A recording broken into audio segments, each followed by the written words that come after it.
হত্যার জন্য দায়ী সেই শেখ হাসিনাকে যে দিনের সাথে প্রত্যাখ্যান করে এদেশ থেকে পালিয়ে যেতে বাধ্য করেছিল এবং সেই আন্দোলনের শহীদ যে সমস্ত ভাইয়েরা ছাত্র জনতা প্রায় 1700 অধিক মানুষ মারা গিয়েছেন, শহীদ হয়েছেন, শাহাদত বরণ করেছেন। আমি তাদের আত্মার প্রতি শ্রদ্ধা জ্ঞাপন করছি, মহান আল্লাহ তাআলার কাছে তাদের জন্য শুকরিয়া আদায় করছি। একটি কথা যে আমাদের দ্বিতীয় বক্তা হুজুর এখানে আলোচনা করেছেন, আল্লাহ কোরআনে বিভিন্ন উদ্ধৃতি তিনি দিয়েছেন, কথা বলেছেন। আল্লাহ তাআলা আমাদেরকে সৃষ্টি করেছেন, আল্লাহ তাআলা আমাদেরকে অনেক নিয়ামত দান করেছেন, কিন্তু আমরা আল্লাহ তাআলার প্রতি আমাদেরকে করণীয় আমরা সেটা যথাযথভাবে পালন করি না। আল্লাহ তাআলা কোনো অহংকারীকে পছন্দ করেন না, আল্লাহ তাআলা কোনো হত্যাকারীকে পছন্দ করেন না, আল্লাহ তাআলা কোনো দুর্বৃত্তকে পছন্দ করেন না। আমরা প্রায় 15.5 বছর এখানে কি দেখেছি, যিনি দেশ শাসন করেছেন তিনি বাংলাদেশে আলেম ওলামা থেকে শুরু করে গণতন্ত্র প্রিয় মানুষ যারা তাদের ন্যায্য দাবি নিয়ে অধিকার প্রতিষ্ঠার জন্য আন্দোলন করেছেন তাদেরকে নির্মমভাবে হত্যা করেছেন, জেলে পুরেছেন। আজকের যে প্রধান বক্তা তিনি কোরআনের কথা বলতে গিয়ে, কোরআনের বাণী জনগণের সামনে প্রচার করতে গিয়ে তিনি কারাবরণ করেছেন, দীর্ঘদিন কারাভোগ করে তিনি মৃত্যু হয়ে এসেছেন। অনেক অভিজ্ঞতা তার আছে, উনি অনেক জায়গায় বলেছেন ওনার কোনো আত্মীয় আমার পাশেই, আমার নির্বাচন এলাকার পাশেই পাটকাবাড়ি ইউনিয়নের চেয়ারম্যান সাহেবের উচিত উনি অনেকবার দিয়েছেন আওয়ামী নেতা, তাই তো কথা তো তাই দারুণ চেয়ারম্যান। তো যাই হোক, তারপরেও অনেক এই বাংলাদেশ হযরত শাহজালালের বাংলাদেশ, এই বাংলাদেশ হযরত শাহজালালের বাংলাদেশ, এই বাংলাদেশ হযরত শাহাদুল রহমতুল্লাহের বাংলাদেশ, এই বাংলাদেশ হযরত খানজান আলীর বাংলাদেশ, এই বাংলাদেশ হযরত শাহ মখদুমের বাংলাদেশ। এই বাংলাদেশে হাজার হাজার আলেম ওলামা যারা রাসূল করিম সাল্লাল্লাহু আলাইহি ওয়াসাল্লামের প্রতিনিধি তারা নির্যাতিত হয়েছে। আপনারা জানেন এই সরকার ক্ষমতা আসার পর ভারতের চক্রান্তে বাংলাদেশের মেরুদণ্ড আমাদের সেনাবাহিনীকে ধ্বংস করার জন্য বিডিআরের যে হত্যাযজ্ঞ চালিয়েছিল সেখান থেকে শুরু। 2013 সালে হেফাজতে ইসলামের বাংলাদেশ শাপলা চত্বরে লক্ষ লক্ষ আলেম ওলামাকে জমায়েত করেছিলেন। সেখানে সেই ইঞ্জিন এবং এই পুলিশ, র্যাব, বিজিবি দিয়ে সেখানে যে হত্যাযজ্ঞ চালিয়েছেন, অসংখ্য আলেম ওলামা সেখানে শহীদ হয়েছেন, শাহাদত বরণ করেছেন। অনেকের খোঁজ এখনো পর্যন্ত পাওয়া যায় না, শোনা যায়, জানা যায় বুড়িগঙ্গা নদীতে তাদের লাশ ভাসিয়ে দেওয়া হয়েছে, অথবা অনেকের লাশ, মুসলমানের লাশ পুড়িয়ে ফেলা হয়েছে। আজকের এই পরিণতি, যেভাবে বিচারের নামে অবিচার করে অসংখ্য ইসলামিক চিন্তাবিদকে নির্মমভাবে হত্যা করা হয়েছে। এই আন্দোলন সফল হয়েছে কারণেই আমার সহকর্মী আমাদের মাননীয় সাবেক সংসদ সদস্য ইলিয়াস আলীকে গুম করে কোথায় রাখা হয়েছে, আমরা ধরে নেব হত্যাই করা হয়েছে। এখনো পর্যন্ত আয়না ধরেও তাকে পাওয়া যায়নি এবং কোথাও থেকে তিনি ফিরে আসেননি। ইলিয়াস আলী সহ বাংলাদেশে 900 থেকে 1000 মানুষকে গুম করা হয়েছে, অনেককে হত্যা করা হয়েছে, অনেককে অন্ধকার কূপে রাখা হয়েছে, অনেককে আয়না ঘরে রাখা হয়েছে বা হয়েছিল। এই অত্যাচার নির্যাতন আন্দোলনের সময় ছাত্ররা যখন তাদের অধিকার প্রতিষ্ঠার জন্য আন্দোলন করল, সেখানে শেখ হাসিনা সরাসরি প্রায় 1700 অধিক ছাত্র, যুবক, সাধারণ শ্রমজীবী মানুষ তাদেরকে নির্মমভাবে গুলি করে হত্যা করা হয়। কেউ এদের এই হত্যার জন্য শেখ হাসিনাকে মাফ করতে পারে না, ক্ষমা করতে পারে না। ছাত্র জনতা তাই দাবি করেছে, বাংলাদেশের মানুষ দাবি করেছে এই হত্যাযজ্ঞের জন্য শেখ হাসিনার বিচার হতে হবে, প্রকাশ্য বিচার হতে হবে, তাদেরকে শাস্তি দিতে হবে। এই আন্দোলন চলাকালীন সময় আমার বাড়ি শেখ মুজিবের বাড়ি 32 ধানমন্ডি 32 নম্বরে, আমার বাড়ি ধানমন্ডি 31 নম্বরে। আমি 16 তারিখ সন্ধ্যাবেলায় দেখলাম ঢাকা বিশ্ববিদ্যালয় ছাত্রলীগের নেতৃত্বে হত্যাযজ্ঞ শুরু হলো। আমার বাসার সামনে দিয়ে র্যাব পুলিশের প্রহরায় আওয়ামী লীগ, যুবলীগ, ছাত্রলীগের কয়েক শত গুন্ডা বাহিনী হাতে অস্ত্র রামদা নিয়ে তারা যাচ্ছে, তাদেরকে পুলিশ এবং র্যাব পাহারা দিয়ে যাচ্ছে। 2-3 ঘন্টা পর তারা ফিরে আসছে, তাদের সাথে দেখলাম 10-12টা অ্যাম্বুলেন্স চালাচ্ছে। আমার বাসায় একটি মহিলা কাজ করে, পরের দিন সে জানালো খালুজা তার বাড়ি আবার বাসা আবার ওই রায়েরবাগ বদ্ধভূমি যেখানে, সেখানে বললো যে ওখানে রাত্রিবেলা 8-10টা গর্ত করে সব অনেক মানুষকে পুতলো ফেলে দিল।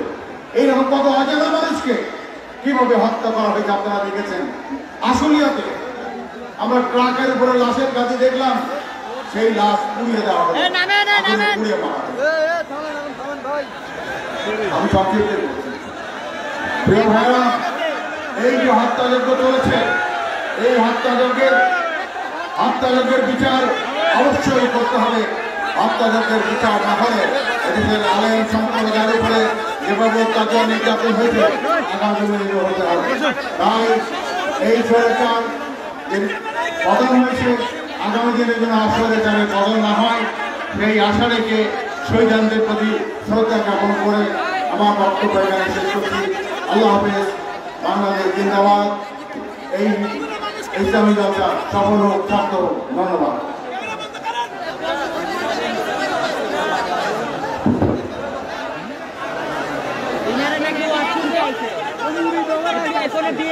ব্যবহার কেমন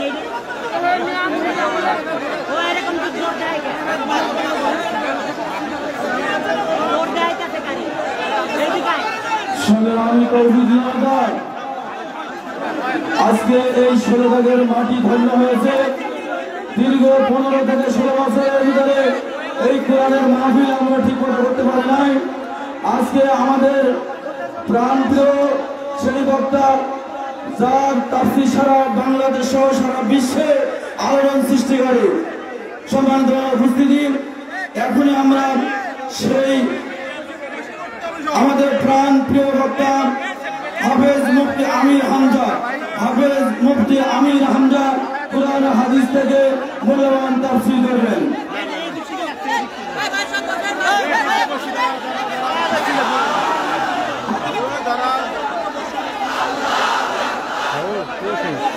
ওটা চালু করো না, খাওয়ানো শুরু করো।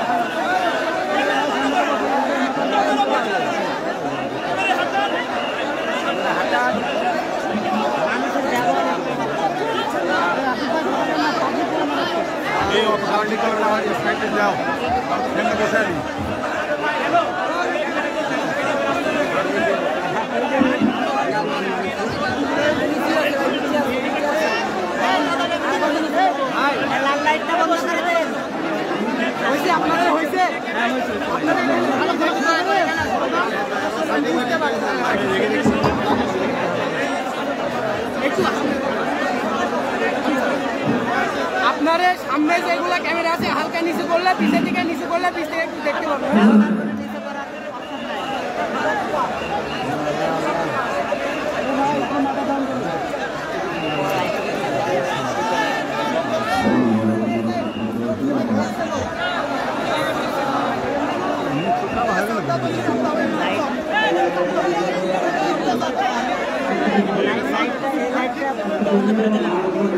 লাইট বন্ধ করে দিতে কেন? সার্ভিসই ভালো না, লাইট বন্ধ করতে ঠিক আছে।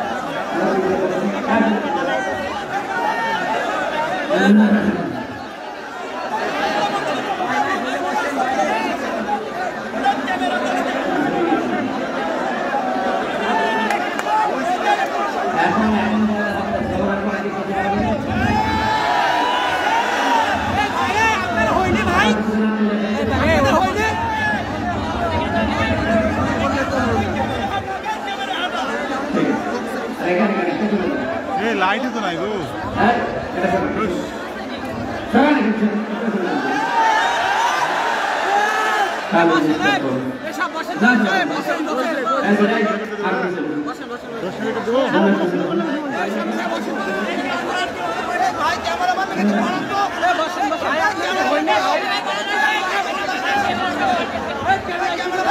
এখন বললে হবে আসরের পর থেকে যখন বেরিয়েছে তখন নামিয়ে দিতে পারেন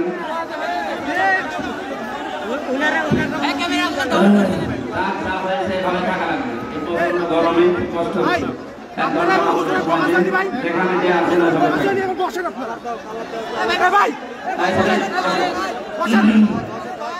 শেষ ভাই পয়সা দিচ্ছি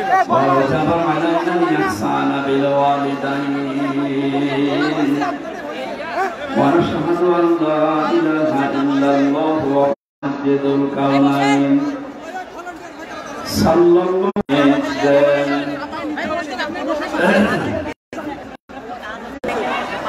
কথা বন্ধ করে তেলাওয়াত করেন আউযু বিল্লাহি মিনাশ শাইতানির রাজিম বিসমিল্লাহির রহমানির রহিম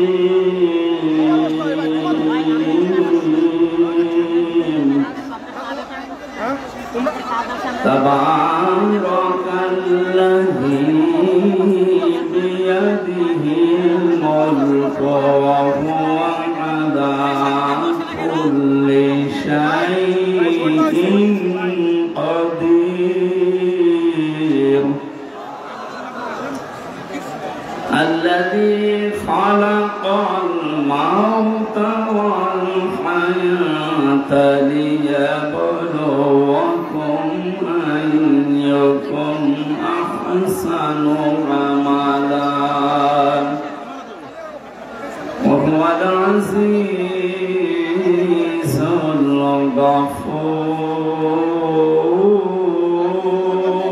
الغفور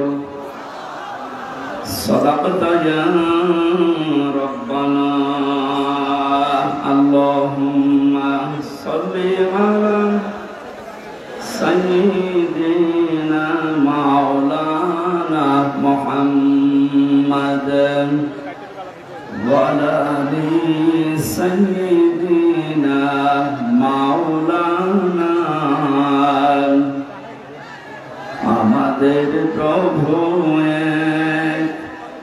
এক নবীর উম্মত জীবন বিধানে ওই শিবানী কোরআন তবে কেন এখনো হে মুসলমান এক হও এক হও করিয়াও বান আলহামদুলিল্লাহ প্রান্তীয় জেলা কুষ্টিয়া বেড়ামারা থানার অন্তর্গত ষোলদা ঘাটপাড়া জামে মসজিদের উদ্যোগে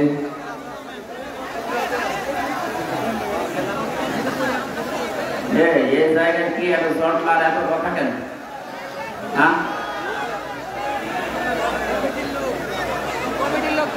কে দেখবেন কি? আমি কি পরিমণি? কে দেখবেন? দেখার মতো মানুষ ছিল সে তো পালিয়েছে। সুন্দর চেহারা দেখেন, সারা জীবন তো দেখলেন, এখন কি দেখবেন? যাই দেখেছেন এ পর্যন্ত থাকে, কালকে ইন্টারনেট থেকে নামিয়ে দেখবেন, বসে কথা বলবেন, আপনি যাই করেন কথা বলবেন।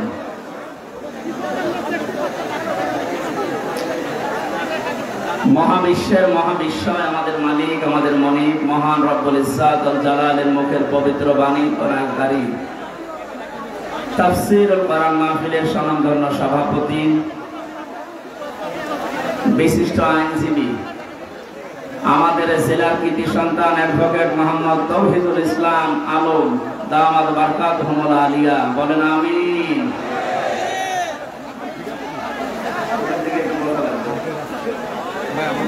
যেখানে আছেন বসেন, কথাটা যারা বলছেন আমাদের কিন্তু বলা হয়ে যাচ্ছে। যেখানে দাঁড়িয়ে আছেন ওই জায়গাটাকে বসা দেন, মাহফিলের প্রধান অতিথি বাংলার কৃতি সন্তান বীর মুক্তিযোদ্ধা সাবেক সংসদ সদস্য কুষ্টিয়া ২ নির্বাহী সদস্য বাংলাদেশ জাতীয়তাবাদী দল কেন্দ্রীয় কমিটি এলাকার অভিভাবক জনাব অধ্যাপক শহীদুল ইসলাম, হায়াতে তাইয়্যিবা সিহাতে কুল্লিয়া কামনা করছি আল্লাহ যেন দান করে।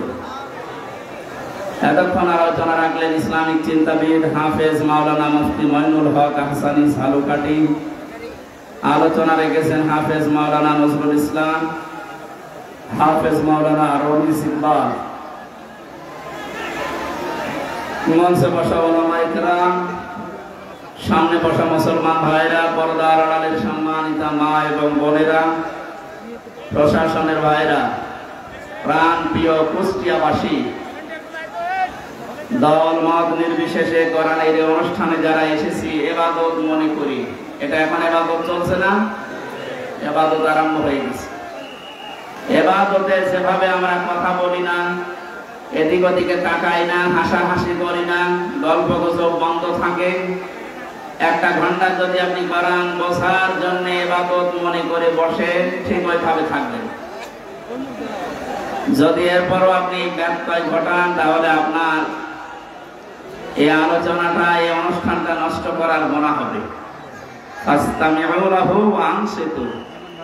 আল্লাহ তাআলা বলেন কোরআনের আলোচনা আরম্ভ হলে একদিকে চোখ থাকবা, 2 নম্বরে তোমরা মন কান লাগিয়ে শুনবা। আমরা 2টা এখানে চাই, কথা বন্ধ হবে এবং আমরা যেন দিলের কান লাগিয়ে শুনতে পারি। লাআল্লাকুম তুরহামুন, আশা করা যায় আল্লাহর রহমত তোমাদের উপর নাযিল হবে। আমরা এখানে এসেছি রহমত পাওয়ার জন্য না গজব পাওয়ার জন্য? এই জন্য আশা করছি আপনি আমার কথা মেনে নেবেন যে আল্লাহ আমাদেরকে ইবাদতের ভেতরে নিয়ে আসলেন। প্রচন্ড গরমের ভেতরে বলেন আলহামদুলিল্লাহ। বিশ্বনবী জানিয়েছেন মান ক্বালা বিহি সাদাকা, যারা কোরআন দিয়ে কথা বলে এরা সত্য কথা বলে।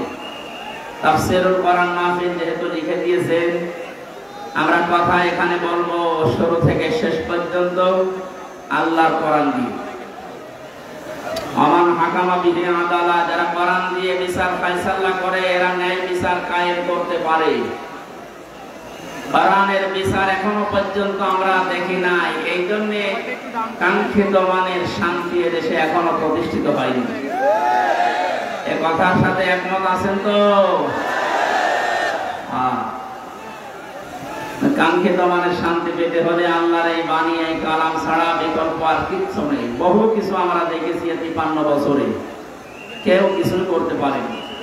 আমরা এবার দেখতে চাই আল্লাহর এই কোরআন দিয়ে যেন বাংলাদেশের এই জমিনটা চলে ইনশাআল্লাহ। এতদিন যারা কোরআনের বিচার ব্যবস্থা কায়েম না করে শুধু মুখে বলে উড়িয়েছিল যে আমরা ন্যায় বিচার কায়েম করেছি, এগুলো ডাহা মিথ্যা কথা। এর বাস্তব প্রমাণ আমি নিজে। 3 বছর আমাকে অন্ধ প্রকোষ্ঠে রেখে দিয়েছিল। কয়েকদিন আগে আমার মামলা সব খারিজ হয়ে গেছে, আপনারা জানেন। আমি মনে করলাম জিজ্ঞাসা করে বিচারপতিকে যে এতদিন পর্যন্ত আপনার এই আদালতে আমার মামলা আসতো যেত, কি আপনি একদিনও দেননি, আজকে যে একেবারে খালাস করে দিলেন? হয়তো এই কথাই আমাকে বলতো যে হুজুর আমার হাত বাঁধা ছিল। কি বাঁধা ছিল? আজকে যেহেতু হাত খোলা পেয়েছি, কোনো চাপ নেই, আমার কোনো চিন্তাও নেই। সুতরাং এই দেশটাতে ন্যায় বিচার কায়েম করতে হলে দেশে যত চাপ আছে উপরে সব চাপ বন্ধ করা লাগবে। ছাত্র জনতা জীবন দিয়েছে যে 9টা কারণে, তার ভেতরে এটা অন্যতম। কোনো চাপ থাকবে না। কিসের চাপ? জেল থেকে বের হওয়ার পরে আমি এই ভাড়ামারা এসেছিলাম। কোন জায়গায় যেন আমাকে বলছে হুজুর উপরের চাপ আছে, হবে না। আমিও বলেছিলাম আপনার চাপ সর্বোচ্চ। এই জেলার যিনি দায়িত্বে আছেন আমাদের মাননীয় এমপি, তিনি পালিয়েছেন, ওই পর্যন্ত। আর আমার চাপ তো সরাসরি আরশ পর্যন্ত। আরশ থেকে ঘোষণা এসেছে আল্লাহর পক্ষ থেকে ইন্নাল্লাযীনা ইয়াকতুমুনা মা আনজালনা মিনাল বায়্যিনাতি ওয়াল হুদা মিন বা'দি মা বায়্যানাহু লিন-নাসি ফিল কিতাব উলাইকা ইয়ালআনুহুমুল্লাহ ওয়া ইয়ালআনুহুমুল লাঈনুন। সূরা বাকারা 159 নম্বর আয়াতে আছে। 2 নম্বর পারার 3 নম্বর পৃষ্ঠা 4 নম্বর লাইনে পাবেন তাফসীরে ইবনে কাসির আর ফিল জিলালিল কোরআনের ব্যাখ্যা। আল্লাহ পাক বলেন নিশ্চয় যে যারা গোপন করছে ভবিষ্যতেও করবে। ইয়াকতুমুনা এই শব্দটা আল্লাহ গঠন করেছেন বানিয়েছেন দুইটা কাল দিয়ে, বর্তমান ভবিষ্যৎ, প্রেজেন্ট ফিউচার। তার মানে এখন যারা আমরা গোপন করছে, ভবিষ্যৎ বলতে কিয়ামত পর্যন্ত আমরা যারা এই কোরআনের কথা জানার পরেও গোপন করে রাখবো। আল্লাহ পাক বলেন এই মানুষগুলোর উপরে আমি আল্লাহ নিজে না, আমার যত সৃষ্টি জগৎ আছে সবাই এর জন্য লানত দেয়, বরদোয়া করে। আপনি কোরআনের কথা প্রচার করতে আসতে গেলে বলতেন উপরের চাপ আছে, আপনার চাপ খুব বেশি হলো কি পর্যন্ত। তা আমাকে যিনি চাপ দিয়েছেন তিনি আমার মালিক, এমন পড়ার কথা জানিয়েছেন। কোরআন জানার পরে যদি কেউ গোপন করে রাখে, এর সঠিক কথাগুলো হক কথাগুলো না বলে, শুধু আল্লাহ নিজে না যত সৃষ্টি আছে সব তার জন্য বরদোয়া করে। বলেন নাউজুবিল্লাহ। আমার এই আয়াতটা ব্যাখ্যা সহ পড়ার পরে মনে হয়েছে এদেশে লক্ষ কোটি মানুষেরা এখন আল্লাহর বরদোয়ার ভেতরে আছে। ইয়াদের ব্যাখ্যায় আমি হাদিস পেয়েছি, বিশ্বনবী জানিয়েছেন বাল্লিগু আন্নি ওয়ালাউ আয়া। নবীজি কিন্তু বাল্লিগ দেননি। কুষ্টিয়াবাসী এখানে আমার মনে হয় অনেক আলেম এসেছে, দুই পাশে বসে আছে, স্টেজে আছে। বাল্লিগু বহু বছর দিয়েছে। এ বাল্লিগুর ভেতরে হামসা যেমন আছে, অধ্যাপক শহীদুল ইসলাম নেই। আজকে বলেন আজকের আলম সাহেব নেই। পৃথিবীতে যে আল্লাহ বলে একজন আছে স্বীকার করে, সেই বাল্লিগুর ভেতরে শামিল। তোমরা প্রচার করো সবাই মিলে আন্নি আমার পক্ষ হতে, ওয়ালাউ আয়া যদি একটা আয়াত তোমাদের জানা থাকে। প্রাণ প্রিয় কুষ্টিয়াবাসী, আপনাদেরকে আমি বাঁচাতে চাই। কোরআনের চোখ লাগিয়ে দেখতে পাচ্ছি এই হাদিসটা কিয়ামতে আমাদের বিরুদ্ধে যাবে। সবাই মিলে দায়িত্ব পালন করো। সে যতটুকু জানো, যতটুকু জানা আছে ওইটাও দুনিয়ায় জীবিত থাকতে পৌঁছিয়ে দাও। এই ঘোষণা কার? রাসূলের। কার? আল্লাহর আদেশ মানা যেমন ফরজ, রাসূলুল্লাহর আদেশ মানা কি? বলেন বলেন। আপনাদের কি কাজ হয়নি ভাই? নবীজির আদেশ মানা ফরজ, কারণ তাকে আল্লাহ শারিআ বানিয়েছেন, শরীয়ত প্রণেতা। তিনি যদি হ্যাঁ বলতেন তামাম দুনিয়ার মানুষের জন্য এটা হালাল, যদি না বলতেন তামাম দুনিয়ার মানুষের জন্য এটা হারাম হয়ে যেত। এত বড় পাওয়ার দিয়েছিলেন আল্লাহ পাক নবীকে, পৃথিবী থেকে শুধু পা তুললে আসমানে চলে যেতেন। নবীজি একবার হাতের আঙ্গুলে ভাবে ইশারা দিয়েছিলেন, তার সম্মানে আল্লাহ আকাশের চাঁদ পর্যন্ত 2 টুকরা করে দিয়েছেন। বলেন আলহামদুলিল্লাহ। এত বড় পাওয়ার যে নবীকে দিলেন, তার কথা ছিল সবাই মিলে পৌঁছাবা, কেউ যেন বাকি থাকবা না। একটা আয়াত যদি তোমার জানা থাকে ওইটাও সীমিত থাকতে পৌঁছিয়ে দাও আমার উম্মতদের কাছে। বিদায় হজের ভাষণের সময় নবীজির সামনে মাত্র 1,14,000 কম বেশি এরকম সাহাবী ছিল। নবীজি জানিয়েছিলেন আজকে যারা উপস্থিত আছো, যে মানুষগুলো আমার সামনে নেই, কিয়ামত পর্যন্ত দুনিয়ায় যারা আসবে, আজকের এই 27টা পয়েন্টের কথাগুলো সব মানুষের কাছে পৌঁছিয়ে দেবে। সেই দায়িত্বের ভেতরে আমার যেমন আপনি যতটুকু জানেন আপনারও ওই রকম এটা ফরজ মনে করে যদি আজ আমরা সবাই এই দায়িত্বটা নামাজের মতো পালন করতাম, যে যতটুকু জানি আমি প্রচার করব, বাংলাদেশে কোরআনের অনুষ্ঠানে কেউ বাধা দেওয়ার সাহস পেত না। কে বাধা দিত তখন? সবার দায়িত্ব এইটা।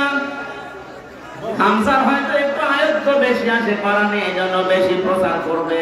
আপনি কিছু না হলেও কিছু তো জানেন। আপনি যদি জানেন যে আল্লাহু আহাদ, এইটাই প্রচার করা আপনার নামাজের মতো ফরজ। এ পর্যন্ত বোঝাতে পেরেছি? এক কথা বলেন না কেন? আজকে থেকে দায়িত্ব শুধু আলেমদের। বলেন,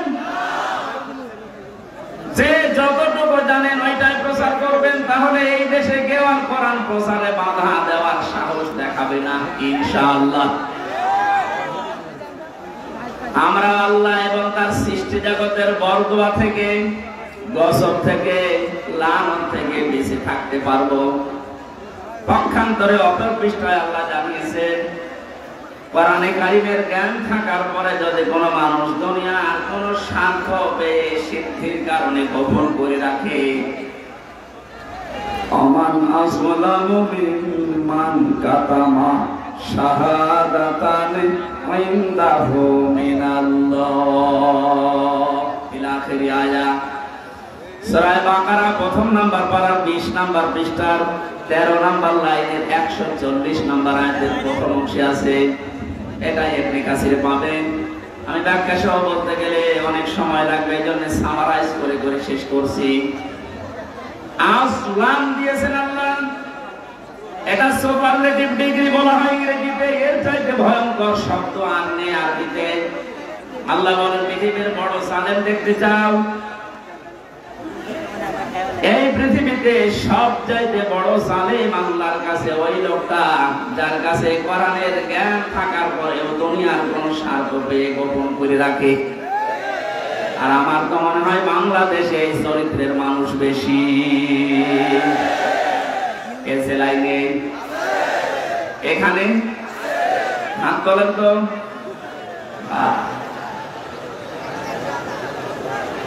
আপনি আল্লাহর ভাষায় বড় জালেম হয়ে উঠবেন কিয়ামতে। আমি সেদিন মিরপুরে জালেমের ব্যাখ্যায় বলেছিলাম, জালেম এই শব্দটা এত ঘৃণিত আল্লাহর কাছে, আল্লাহ নিজে জালেমদের বিরুদ্ধে মামলা দায়ের করবে। কুষ্টিয়াবাসী সূরা শূরা 42 নম্বর আয়াতের প্রথম অংশ, ইন্নামাল মুমিনুন্নামাস সাবিলু আলাল্লাযীনা ইয়াযলিমুনান নাস। আল্লাহ পাক বলেন, অবশ্যই আমি নিজে মামলা দেব, নিজে কেস করব, অভিযোগ দায়ের করব তাদের বিরুদ্ধে যারা এই দুনিয়াতে মানুষ হয়ে মানুষের উপরে অত্যাচার করছে এবং করবে। আল্লাহ ইয়াজলিমুনাল মুসলিমুনা, জানি যে মুসলমানদের উপরে শুধু অত্যাচার করে তারা আমার মামলার আসামি না। ইয়াজলিমুনান নাস, পৃথিবীতে যে কোনো ধর্ম অনুসরণ করতে পারে, কিন্তু তো মানুষ তো কি মানুষের উপরে যারা জুলুম করছে ভবিষ্যতেও করবে। কেন ভবিষ্যৎ দিলেন? আল্লাহ জালেম না দিয়ে ইয়াজলিমুন দিলেন কেন? পৃথিবীতে এখনো অনেকে জুলুম করছে, এমনকি পৃথিবীতে অনেকে এখনো টার্গেট নিয়ে আছে ভবিষ্যতে জুলুম করবে। এটা আমি বেশি করে ফেললাম।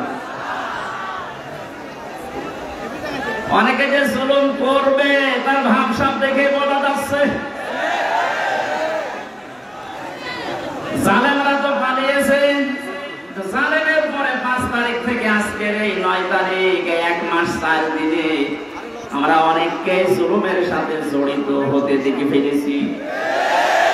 এখন যদি আপনি জুলুম শুরু করেন, থালা হাতে পেলে কি করবেন?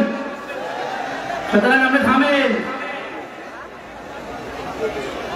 যারা জুলুম করছেন তাদের সর্বোচ্চ নেতা বারবার ওখান থেকে বেরিয়ে বার্তা পাঠাচ্ছে যে থামেন। এ দলের নাম নিয়ে কেউ যদি জুলুম করে, অত্যাচার করে, চিন্তায় করে, যে কোনো কাজ করে, এর জন্য দল দায়ী না, সে তার নিজের জন্য দায়ী।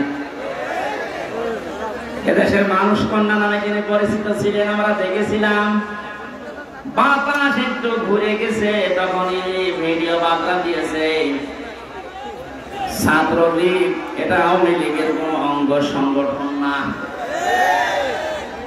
এত আদর মহব্বত দেখতাম, অথচ বাস্তবতায় একটু বাতাস ঘুরেছে। তাই যদি এই পরিচয় দিয়ে ওরা আমাদের দলের কেউ না, অঙ্গ সংগঠন না, যিনি অলরেডি এখন ঘোষণা দিতে আছে প্রতিদিন কিছু মানুষের কাজ কারবার দেখে, এরপরও যদি আপনি সংশোধন না হন আপনারও কপালে জালেমদের মতো আগুন লাগবে।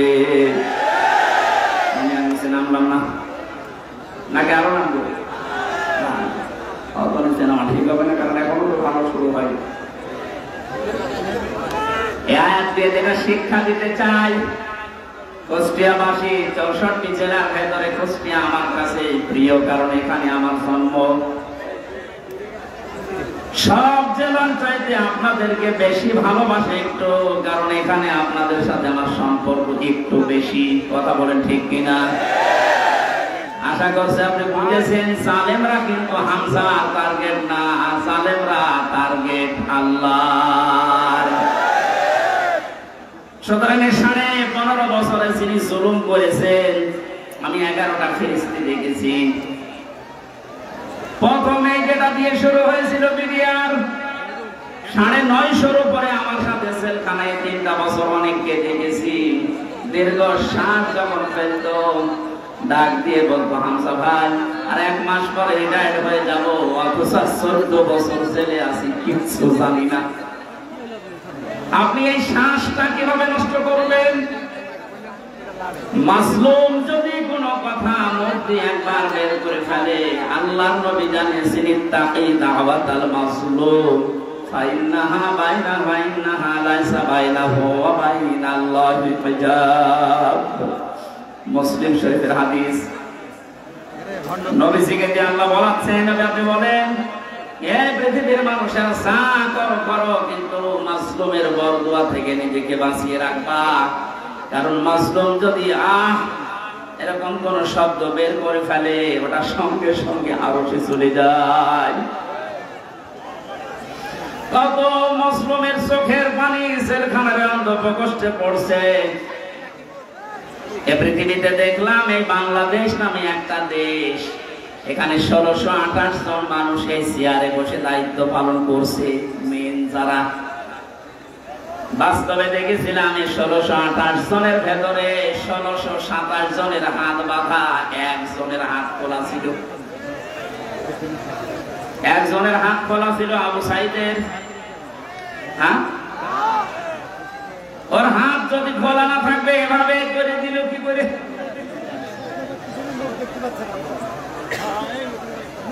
হাইকোর্টের বিচারপতি পর্যন্ত যদি বলে যে না, হামজার মামলা, মামুনুল হকের মামলা হবে না, উপরের নির্দেশ, তোর চেয়ারে বসে থাকার দরকার, কিন্তু ভ্যান চালা। আপনি বলেন একটা হাইকোর্টের বিচারপতি যদি কথা বলতে পারে যে বিচার ব্যবস্থা কিভাবে বাধা ছিল, আপনি টের পাচ্ছেন? একটা দেশ কত বড় দুর্নীতিগ্রস্ত হয়ে গেলে জাতীয় মসজিদের ইমাম পর্যন্ত পালিয়ে যায়। আর কার নাম বলবেন? জাতীয় মসজিদের ইমামও পালিয়ে গেছে।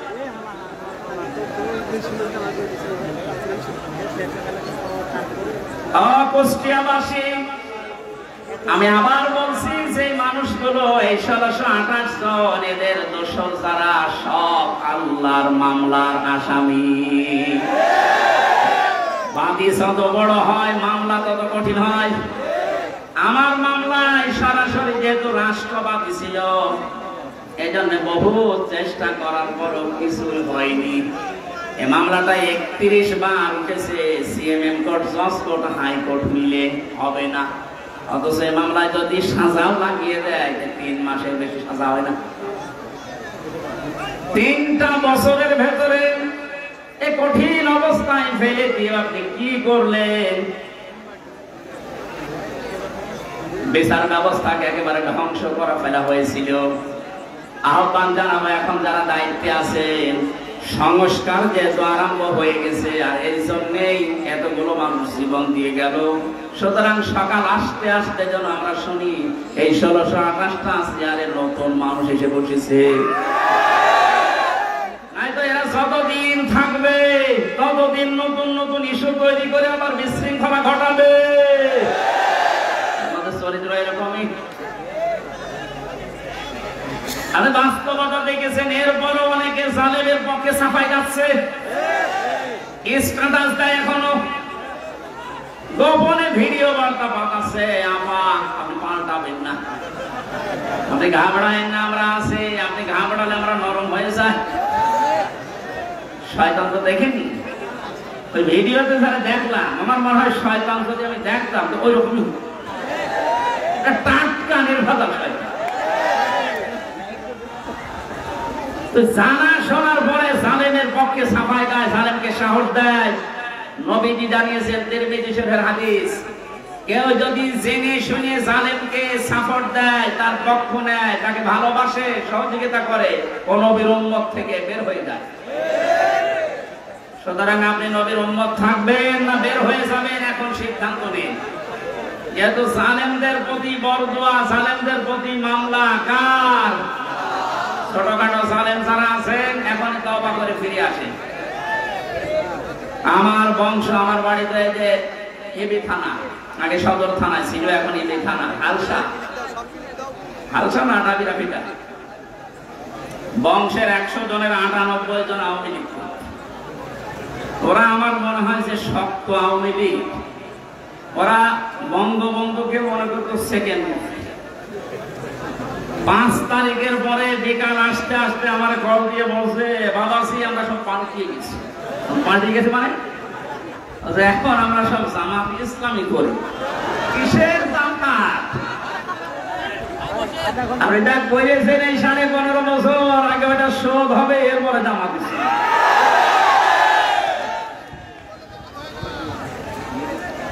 না তারপরেও এরা সেকেন্ডে পাল্টিয়ে তো সরিয়ে গেছে। এজন্য যারা ছোটখাটো জালেম আছেন, হালকা পাতলা, আপনারা আশা করছে ফিরে আসবেন, নয়তো মৃত্যুর গড়গড়ানি শুরু হলে জালেমদের কিন্তু আর কালেমাও নসিব হবে না। বেঈমান হয়ে আবাদান আবাদান চিরকালের জন্য জাহান্নামে থাকা লাগবে। কথা বলে ঠিক কিনা? অন্তত অন্য জেলায় যাই হোক, আমার এই জেলা জাহান্নামে যাবে, আর আমি সারা দেশে আমি ঘর ছেড়ে বেড়াই, আর আমার ঘরে ঘর নেই। না, এটা করা যাবে না। আমি আহ্বান জানাচ্ছি, আপনাদের বিবেককে কাজে লাগাবেন। জালেমদের পক্ষে আমরা কোনোদিন ছিলাম না, ইনশাআল্লাহ সামনে কিয়ামত পর্যন্ত এই বাংলাদেশে জালেমদের পক্ষে আমরা থাকবো না ইনশাআল্লাহ। কোরআনে কারিমের অনুষ্ঠানে যেহেতু এসেছি, কোরআন কিভাবে মানুষের কাছে উপস্থাপন করা লাগে এ ধরন আল্লাহ শিখিয়েছেন কোরআনে। ওইভাবে বলবো নাকি মন মতো বলবো? কোরআনে কারিম কিভাবে আপনি মানুষের সামনে উপস্থাপন করবেন, বর্ণনা দেবেন, 1500 বছর আগে আল্লাহ পাক ওটা আমাদেরকে শিখিয়েছেন। কিতাবুন উনজিলা ইলাইকা ফালা ইয়াকুম ফি সাদরিকা হারাজুম মিনহু লিতুনদিরা বিহি ওয়া যিকরা লিল মুমিনিন। বলেন আল্লাহু আকবার। সূরা আরাফ 8 নাম্বার পারা 10 নাম্বার পৃষ্ঠার 1ম নাম্বার লাইনের 2 নাম্বার আয়াত। এটা তাফসীরে ফি জিলালিল কোরআনে ব্যাখ্যা আছে, সাইয়্যিদ কুতুব লিখেছে। আল্লাহ পাক বলেন, নবী এই যে একখানা কিতাব, এটা আপনাকে আমি দিলাম, এটা যখন মানুষের সামনে আপনি বর্ণনা দেবেন, ব্যাখ্যা করবেন, তাফসীর করে শোনাবেন, 2টা বিষয় খেয়াল করবেন। হারাজুম মিনহু লিতুনদিরা বিহি লিসাদরিকা, আপনার মনের ভেতরে যেন কোনো সন্দেহ, সংশয়, দ্বিধা, দ্বন্দ্ব, ভয়, ভীতি এগুলো আপনার মনে যেন না ধরে। আর যিকরা লিল মুমিনিন, কোরআন এই দেশে, এই পৃথিবীতে মুমিনদের জন্য উপদেশ। এর ভেতরে হারাজুন শব্দের ব্যাখ্যাটা ইম্পর্টেন্ট। এইদিকে হারাজুনের ব্যাখ্যায় আমি 2টা অর্থ পেয়েছি। হে নবী, আপনি যখন কোরআনের কথা বলতে যাবেন, অনেক মানুষ আছে না বোঝার কারণে আপনার উপরে মন খারাপ করতে পারে। এরকম মানুষ নেই বেশি? কথা বুঝতেছেন? কোরআন যেভাবে আল্লাহ উপস্থাপন করেছেন, যেভাবে তিনি বর্ণনা দিয়েছেন, ওই ফোর্সে যদি বর্ণনা দেওয়া হয়, অনেক মানুষের সীমিত জ্ঞানের কারণে ওই বক্তব্য বুঝবে না, সেটা উল্টা পাল্টা ধারণা আপনার উপরে আসতে পারে যে হুজুর মনে হয় রাজনীতি করছে। এরকম ধারণা দেশে নেই। দ্বিতীয় নম্বরে, আবহমান কাল থেকে এমন এমন নিয়ম নীতি মানুষ ইবাদত মনে করে পালন করে আসছে, যেটা আসলে ইসলামে নেই, কোরআনে নেই, হাদিসে নেই, কিন্তু মানুষ ইসলাম মনে করে পালন করে আসে। আপনি কোরআনের ব্যাখ্যা দিলে ওইগুলো টিকবে না, তখন ওই মানুষগুলো আপনার প্রতি মন খারাপ করবে। এর বাস্তব প্রমাণ এই যে মাজার আছে না, ঈশার মাজার জানো? কোথায় পেয়েছেন এসব মাজার? কিছু মানুষের মাজারের প্রতি এত মহব্বত, আমার মনে হয় বিশ্ব নবীর উপর এত মহব্বত নেই। কিয়ামতের ময়দানে দুই প্রকার মানুষকে আল্লাহ সব চাইতে বেশি অপমান করবেন। তার এক নম্বরে দুনিয়ায় যারা মাজারের খাদেম ছিল, আরে কুষ্টিয়াতে দুই জায়গায় খাদেম বেশি, গোলাপ শাহ, লালন শাহ। আর জায়গা পান না খেদমত করার, কথা বলে না কেন? মাজার কেন্দ্রিক যদি ইসলাম হতো, এই পৃথিবীতে সর্বোত্তম মাজার হচ্ছে মুহাম্মদ রাসূলুল্লাহটা। ওখানে তো কাউকে আমি কোনোদিন টাকা দিতে, মোমবাতি দিতে, আগরবাতি দিতে দেখি না। কোন কারণে আপনি এখানে এই সমস্ত কাজ কারবার করেন? লা তাত্তাখিদুল কুবুর মাসাজিদা, কবরকে সেজদার জায়গা বানিও না। অথচ লালনের মাজারে যে দেখেন এখনো অনেকে সেজদায় পড়ে আছে। এইটা আমি একদিন গিয়েছিলাম, কিভাবে শিরক চলছে। কোরআন দিয়ে হাদিস দিয়ে বললে বাংলাদেশে 48,000-এর মাজার, একটাও টিকবে না। আজকে দেখলাম দুইটা মাজার অলরেডি বড় বড়, যেগুলো সবচেয়ে বেশি ইনকাম হতো, দেওয়ান বাকি, আর ওদিকে 8 রশি ভেঙে গুড়িয়ে দিয়েছে।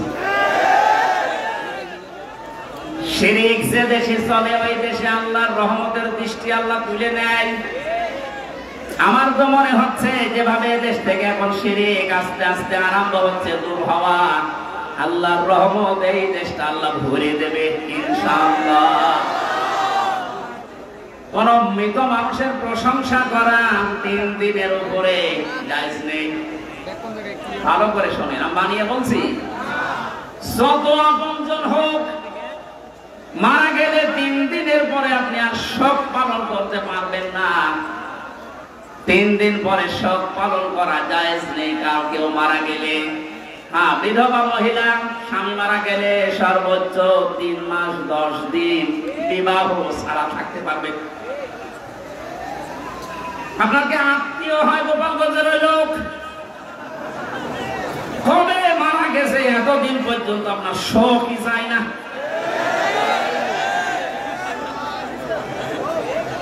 আপনাকে রাগ হয়ে গেল, তাহলে হাদিস কেটে বাদ দিয়ে দিন। আমি তো গোপন করলে আমার সমস্যা হবে, কেন আমার জহব্বা কেটে দেবে। কথা বলুন, আমি আপনাকে বাঁচাতে চাচ্ছি। যেতে ইবাদত 1 দিন 2 দিন 5 দিন না, ওয়া'বুদ রাব্বাকা হাত্তা ইয়াতিয়াকাল ইয়াকিন। সূরা হিজরের 99 নম্বর আয়াত, 14 নম্বর পারান, 6 নম্বর পৃষ্ঠা, 5 নম্বর লাইনে আছে। আল্লাহ বলেন ইবাদত করবা 2 দিন 5 দিন না, যতদিন মরণ না আসে ততদিন। এটা যদি একটা ইবাদতের কথা বলছি, শোক পালন করা জায়েজ নেই 3 দিনের উপরে। এখানে ইমাম হোসাইন মারা যাওয়ার পরে আজও যারা শোক পালন ছাড়েন না, আপনি ইসলামে নেই। এটা একটা বেদাত। এক কথা বলেন এখানে, আপনার মহব্বত ইমাম হোসাইনের প্রতি এত বেশি যে হাই হোসেন করে পিঠের চামড়া তুলে ফেলছেন। ওনার তো আর একটা ভাই ছিল হাসান, উনি মারা গেছে বিষ খেয়ে। একটু বিষ খান তো দেখি। পুরাটা বাটপারি এটা। ইমাম হোসাইনকে নিয়ে যদি এই মানুষগুলো আবেগ দেখিয়ে এরা বাটপারের পর্যায়ে পড়ে, পৃথিবীতে ইমাম হোসাইনের পর আর কে এত দামি থাকতে পারে যে তার জন্য আপনাকে বছরে বছরে মাসে মাসে দিনে দিনে সব পালন করা লাগবে? এটা ইসলাম না। ইসলামের ভেতরে নতুন করে আপনি এটা সংযোজন করেছেন, আপনি বেদাত পন্থী। নবীজি জানিয়েছেন কেউ যদি বেদাত আরম্ভ করে, ইবাদত না অথচ ইবাদত মনে করে পালন করতে বলে, ওই লোকটাকে সালাম দেওয়া পর্যন্ত চাইছ নেই। কত বড় কঠিন কথা লিখেছে। যারা বেদাত আবিষ্কার করে তাদের সালাম দেওয়া যায় নেই, অথচ এমন হাদিস আমি কোনদিন পড়িনি, পাইনি যে নামাজ পড়ে না তার সালাম দেওয়া যাবে না। পেয়েছেন কেউ? পেয়েছেন? রোজা রাখে না তার সালাম দেওয়া যাবে না, আমি পাইনি। কিন্তু ইসলামের ভেতরে নতুন করে কিছু ঢুকিয়ে কেউ যদি ওইটা ইসলাম মনে করে পালন করে তার সালাম দেওয়া যায় নেই। আর এগুলো সব বেশি হয় 48,000 দরবারে। এই জন্য শিরিক যখন এই দেশ থেকে বিদায় নিচ্ছেন, আল্লাহ রাব্বুল আলামিনের রহমত এই দেশে বৃষ্টির মতো নাজিল হবে ইনশাআল্লাহ। এবারে বৃষ্টি শুরু হয়ে গেল না?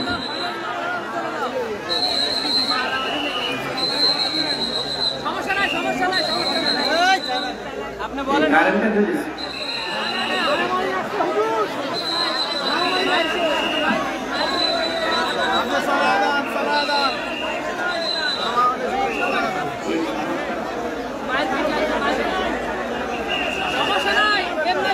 দেখতে পাচ্ছেন না কি করা যাবে? মা এখানে প্রায় 1 কিলোমিটার শুধু মানুষ দেখে আসলাম। 1 কিলোমিটার শুধু মানুষ, পা ফেলার জায়গা নেই। যেখানে আছেন ওইভাবে থাকেন ভাই। আর আপনাদের এই চার বড় জায়গা না, কষ্ট হয়ে যাচ্ছে মানুষের। মানুষকে কষ্ট দেওয়াটা ঠিক কি করবো? যেভাবে আছেন থাকেন, ওইভাবে থাকেন না। আমি সব বাদ দিয়ে দিলাম। আমি প্রবেশ করছি কোরআনের তাফসীরে।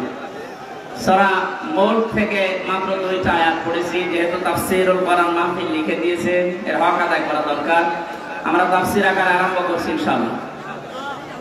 জবান খুলে কোরআনের সোনালী আয়াত এবার পড়েন। আউযু বিল্লাহি মিনাশ শাইতানির রাজিম। বিসমিল্লাহির রহমানির রহিম। তাবারাকাল্লাযী বিয়াদিহিল মুলকু ওয়া হুয়া আলা কুল্লি শাইইন কাদির। সূরা মুলক কোন সূরা? মুলক শব্দের শাব্দিক অর্থ রাজত্ব। মুলক মানে কি? আল্লাহ রাব্বুল আলামিন সূরা মুলক নাযিল করে 30টা আয়াত দিয়েছেন, 3টা রুকু দিয়েছেন। এর প্রথম 2টা আয়াতে আল্লাহ নিজের পরিচয় তুলে ধরছেন, নিজের বড়ত্ব, মহত্ব, আমিত্ব। কারণ আল্লাহ পাক নিজের বড়ত্ব তুলে ধরতে পারে, তাছাড়া দুনিয়ার কোন সৃষ্টি তার নিজের বড়ত্বের পরিচয় তুলে ধরতে পারে না। এই গুণটা শুধুমাত্র আল্লাহর। কারণ অহংকার করা, বড়ত্ব করা এটা আল্লাহর চাদর, ইজার।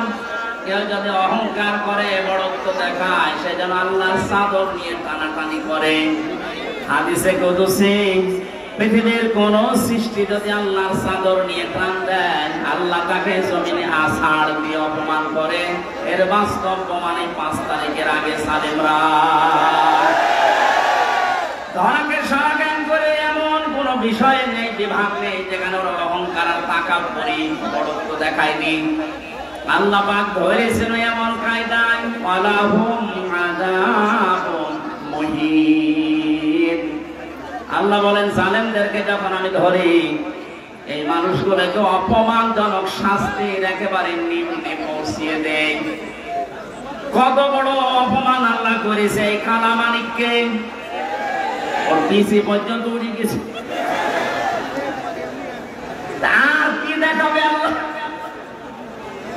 যেদিন ওর পিসি উড়ে যায় সেই দিন আমি শুকরিয়া আদায় আদায় করেছে মাহবুব। এই লোকটা বিচার ব্যবস্থায় থাকতে যত অবিচার করেছে, অত মানুষ ছিল না, একটা প্রাণ জানোয়ার ছিল। ওর কারণে যত মানুষ বিনা কারণে দুনিয়া থেকে বিদায় নিয়েছে, মরণের আগে ওই রকম কঠিন শাস্তি বলে তুমি দিও। একটা দিন যাচ্ছে ওর শাস্তির মাত্রা বাড়ছে। এখন হাসপাতালের বেডে দেখেন পড়ে আছে, বেশি যেহেতু নেই, বাকি জিনিসগুলোর অবস্থাও মনে হয় নড়বড়ে। কথা বলে না কেন? জালেমদেরকে আল্লাহ এভাবে ধরে, মরতে দেরি হবে জালেমদের। কোরআনে কারীম জানাচ্ছে লাহুম মিন জাহান্নামা মিহাদু ওয়া মিন ফাওকিহিম গাওয়াশ ওয়া কাযালিকা নাজজিস সালিমিন। সূরা আরাফের 41 নম্বর আয়াত। আল্লাহ পাক বলেন এই মানুষগুলোকে, হে নবী আপনি যখনই কবরে রাখবেন এই জালেমদের, ওদের কবরের উপরে আমি আল্লাহ জাহান্নামের আগুনের পোশাক দিয়ে দেব, বিছানাটাও হয়ে যাবে জাহান্নামের আগুনের। কারণ এইভাবে করে আমি জালেমদেরকে একটার পরে একটা শাস্তি দিতে থাকি। এই জন্যে আল্লাহর যে বিষয়টা সাজে বড়ত্ব করা, অহংকার করা, এটা যেন কিয়ামতের আগে কেউ করবেন না। তাহলে আষাঢ় দেবে কে? আরো জোরে বলেন কে? আল্লাহ আষাঢ় দিতে পারে না? পারে না? বলেন। আরো দেখবেন কি আষাঢ় দেবে আপনাকে। আর 5 তারিখের আগেও আপনার যে দাপট ছিল, 5 তারিখে বিকাল 5টা বাজতে বাজতে আল্লাহ একেবারে মাটির সাথে মিশিয়ে দিয়েছে। ওনার বাড়ি দেখতে গিয়েছিলাম, সে দেখি ইট খুলে খুলে নিয়ে মানুষ বেরিয়ে যাচ্ছে। ওর পরের দিন 6 তারিখে আমার অনুষ্ঠান ছিল ঝিনাইদহ। শুনলাম ওখানে এক জালেমকে উলঙ্গ করে পিটিয়ে মেরে টাঙিয়ে রেখেছে। একটা মানুষের উপরে কত ঘৃণা জন্মালে লাশ পর্যন্ত পিটিয়ে টাঙিয়ে রাখতে পারে বলেন তো? এমন কোন জীবন যেন আমরা গঠন না করি যে পৃথিবীর কেউ কোনো আফসোস করে না আমি মারা গেলে। ফামা বাকাতা আলাইহিমুস সামাউ ওয়াল আরদু ওয়া মা কানু মুনজারিন। এই পৃথিবীতে এমন মানুষ বিদায় নেয়, তার জন্য আকাশও কাঁদে না, জমিনও কাঁদে না, ইন্না লিল্লাহ কেউ পড়ে না। আমাদের জীবন আমরা এভাবে তৈরি করব না। আল্লাহ এই জন্য বড়ত্বের কথা দিয়ে আরম্ভ করলেন। তাবারাকাল্লাযী বিয়াদিহিল মুলক।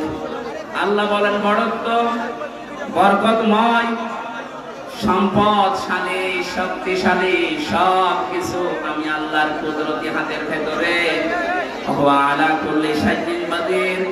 সব কিছুর উপরে একচ্ছত্র ক্ষমতা আমি আল্লাহর। তার কারণে এই বিশ্বাসটা যার ভেতরে যত বেশি জন্ম নেবে, সে তত বেশি বিনয়ী হবে। আর এই বিশ্বাস যার ভেতরে যত বেশি কম থাকবে, ওই মানুষগুলো তত উগ্র হবে। কথা বলেন ঠিক কিনা?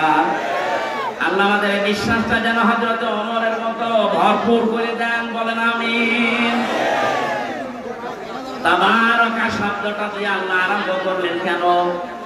মানুষ যে সমস্ত বিষয়ে আল্লাহকে দোষ দিতে পারে, সমস্ত দুর্বলতা, অক্ষমতা, দোষ, যত রকমের আয়েব আছে, সব থেকে আমার আল্লাহ নিজে মুক্ত, পবিত্র।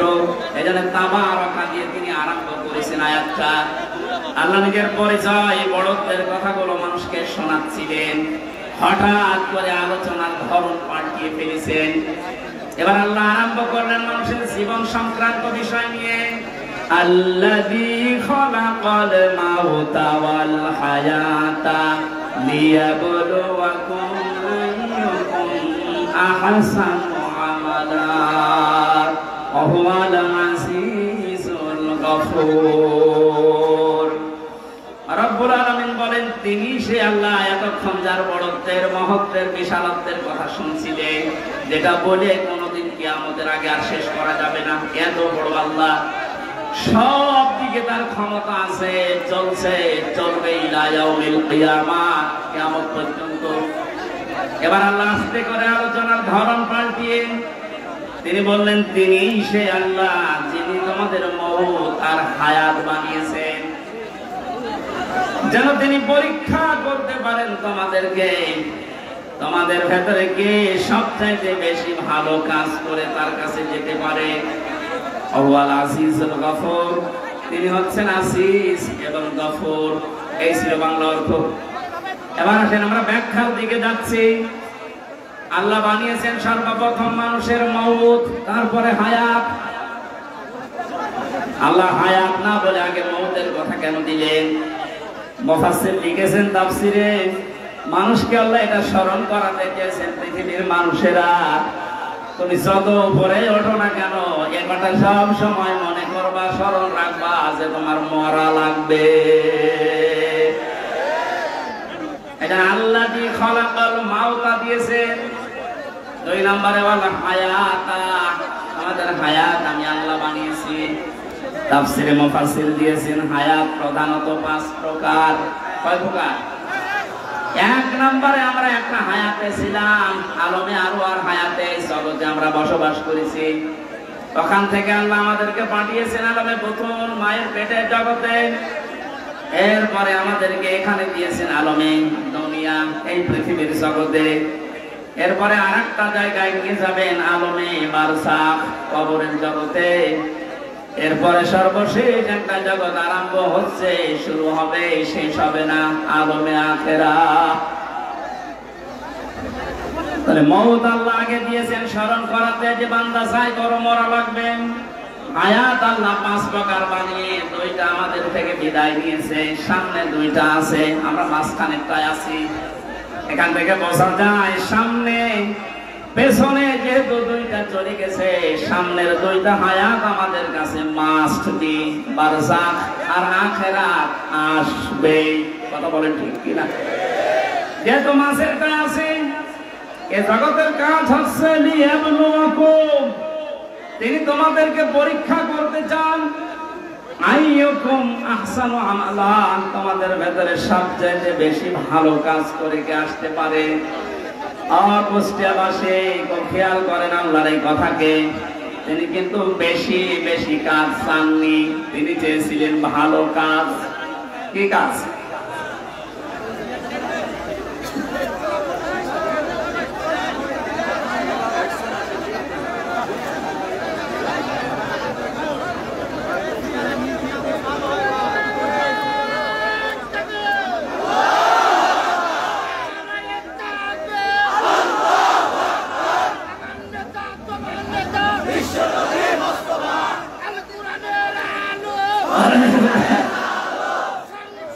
আলহামদুলিল্লাহ ভাই,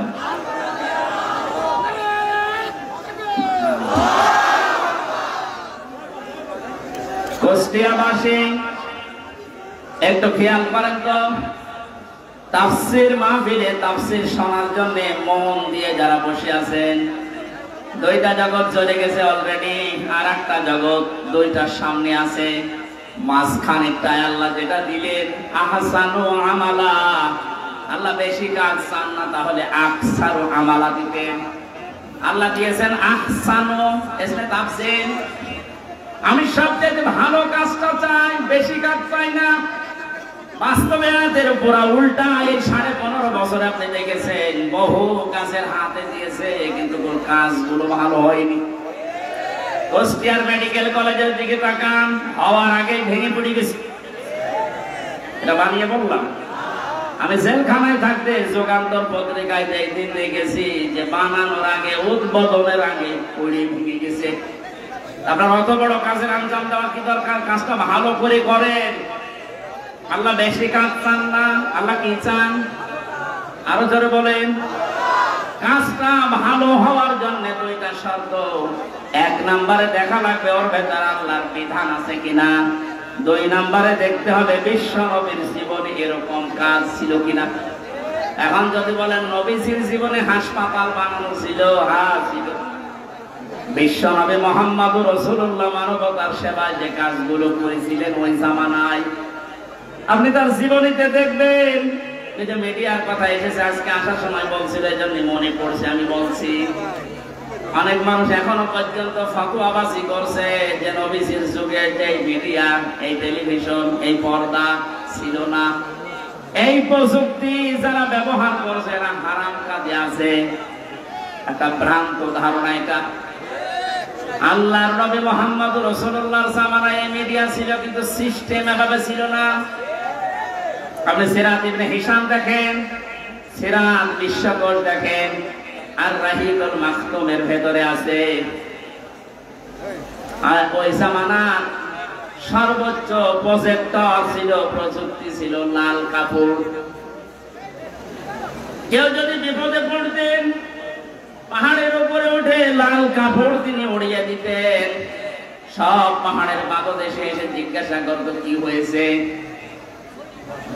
এই যে লাল কাপড় উড়িয়ে দেওয়া এই প্রযুক্তি, এটা কাফেরদের তৈরি করা, আবহমান কাল থেকে হয়ে আসছিল। আল্লাহর নবী লাল কাপড় একবার উড়িয়ে দিলেন, পাহাড়ের পাদদেশে এলাকার কুরাইশেরা সব এসে জড়ো হয়ে গেছে।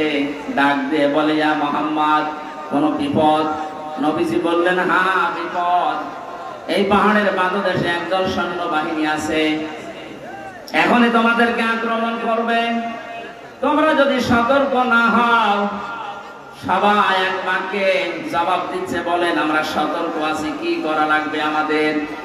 তিনি তখন বিষয়টা উল্টিয়ে বললেন, আল্লাহর বান্দা বান্দীরা, আমি দেখতে পাচ্ছি আল্লাহর গজবের ফেরেশতারা এই পাহাড়ের পাদদেশে অবস্থান নিচ্ছে। তোমরা যদি আল্লাহর একত্ববাদ স্বীকার করে কালিমার স্বীকৃতি না দাও, এই মুহূর্তে তারা তোমাদের আক্রমণ করবে। কেউ কোনো কথা বলে নাই। নবীজির আপন চাচা আবু লাহাব সামনে একটা পাথর ছিল, ওটা হাত দিয়ে তুলে নবীজির দিকে যখন নিক্ষেপ করেছিল, ওর মুখ দিয়ে বের হয়েছিল, তাব্বা আলাকা আলিহাদা জামাআতানা। ইয়া মুহাম্মদ, হে মুহাম্মদ, তুই এই কথা বলার জন্য আমাদেরকে এক জায়গায় করলি, তুই ধ্বংস হয়ে যা। বলেন নাউজুবিল্লাহ। এই যে ঘটনাটা তুই এক মিনিটে বললাম, আমি কি শিক্ষা পেলাম এখান থেকে? এই যে লাল কাপড় উড়িয়ে দেওয়া, এটা কাফেরদের তৈরি প্রযুক্তি। কথা বলেন না কেন? নবীজি যে এটা ব্যবহার করেছিলেন ইসলাম প্রচার করার জন্য, না ইসলাম ধ্বংস করার জন্য? আজ এই মিডিয়াগুলো যদি ইসলাম প্রচারের জন্য ব্যবহার করা হয় 100% জায়েজ। এটা যদি ইসলাম ধ্বংস করার জন্য ব্যবহার করা হয়, এটা 100% হারাম। হ্যাঁ, এখানে একটা মাসলা আছে। পুরুষের জন্য যে সতরটা এতটুকু আপনার জন্য টেলিভিশনে হোক, বাইরে হোক, পর্দায় হোক, জায়েজ আছে। ইমাম আবু হানিফা রাহমাতুল্লাহ আলাইহির মত অনুযায়ী একটা পুরুষের মুখমণ্ডল, হাতের কবজি, পায়ের পাতা এতটুকু বাদ দিয়ে পুরা শরীর যদি ঢাকা রাখে, তাহলে একটা মহিলার সামনে আসলে আপনার গুনাহ নেই। আমি আবার বলছি মাসলাটা, একটা মেয়ে লোক যদি নিজের মুখমণ্ডল, হাতের কবজি, পায়ের পাতা খোলা রেখে চলাফেরা করে, দেখাশোনা করে, জায়েজ আছে, এর দিকে তাকানোর জায়েজ আছে। কিন্তু যদি খাস পর্দা করতে চায়, হাত মোজা, পা মোজা দিয়ে মুখ ঢেকে শুধু চোখ দুটো বের করে, এটা সর্বোত্তম। কিন্তু বাস্তবতায় যদিও কর্মজীবনে সে বাইরে যেতে চায়, হাতের কবজি, মুখমণ্ডল, পায়ের পাতা খোলা রেখে ও কাজ কারবার করতে পারবে। এটা যদি আপনি সামনে দেখুন যেমন জায়েজ আছে, পর্দায় দেখলেও সেরকম জায়েজ আছে। এবার আসেন পুরুষেরটা। আল্লাহর নবী জানিয়েছেন একটা পুরুষের সতর হচ্ছে মা নাভি থেকে শুরু করে হাঁটু পর্যন্ত। এটা যদি ঢাকা রাখে, বাকি শরীরে কাপড় চোপড় নেই, তার দিকে তাকানো জায়েজ আছে না নেই? 100% জায়েজ আছে, কারণ সতর ঢাকা আছে। আমরা যেটা নিয়ে এসেছিলাম, এই যে আহসানু আমালান, এই শব্দটার ব্যাখ্যা করবে কি আমি বেশি, আল্লাহ যেহেতু বেশি বেশি কাজ চাননি, কোরআনে ভালো কাজ চেয়েছেন। এখান থেকে একটা মাসলা আমি বের করেছি। পৃথিবীতে আমরা একটা বিষয় এখনো পর্যন্ত মনে হয় ক্লিয়ার না, মিজানের পাল্লা। শোনেননি নাম? মিজানের পাল্লা নাম শুনেছে? এ জিনিস দিয়ে কি করে? আমল মাপে। কি মাপে? আরো জোরে বলেন। এখানে অধ্যাপক বসে আছে, অ্যাডভোকেট বসে আছে, আলেমরা বসে আছে। এই বিষয়টা ক্লিয়ার করবো আজকে ইনশাআল্লাহ। কোরআনে কারিমে মাপার যন্ত্রের যে সমস্ত নাম আমরা পেয়েছি, ফাআম্মা মান সাকুলাত মাওয়াজিনুহু ফাহুয়া ফি ঈশাতির রাদিয়া ইলা আখিরি আয়াত। আল্লাহ পাক বলেন কোন মানুষের সেকাল ওজন এটা মাপ দেওয়া হবে যেটা দিয়ে, এটা যদি ভারী হয়, ওজন যদি বেশি হয়, তাকে সন্তোষজনক জীবন ধারণে জান্নাতে তাকে পৌঁছিয়ে দেওয়া হবে। আমাদের দেশ বিশেষ করে আমি বহু দেশ থেকে এই তথ্যটা পাওয়ার চেষ্টা চালিয়েছি। বাংলাদেশ, ভারত, পাকিস্তান এই তিনটা দেশে একটু সমস্যাটা বেশি, এই যে মাপটা নিয়ে। আমরা মনে করি কিয়ামতের ময়দানে আল্লাহ মিজানের পাল্লায় আমাদেরকে ওজন দেবেন। আমাদের ওজনটা দেবেন কি বলেন তো? আমল। বলেন না কেন? আরো জোরে বলেন, আর একবার বলেন, আমল। আমল এটা আরবি শব্দ, বাংলা কাজ। আমল মানে কি? এ পর্যন্ত বুঝেছেন কিনা বলেন? আমল মানে কি? আরো জোরে বলেন। এবার আমার প্রশ্ন অধ্যাপক সাহেবের কাছে, পৃথিবীর প্রতিটি জিনিস পরিমাপ করার জন্য আলাদা আলাদা যন্ত্র আছে।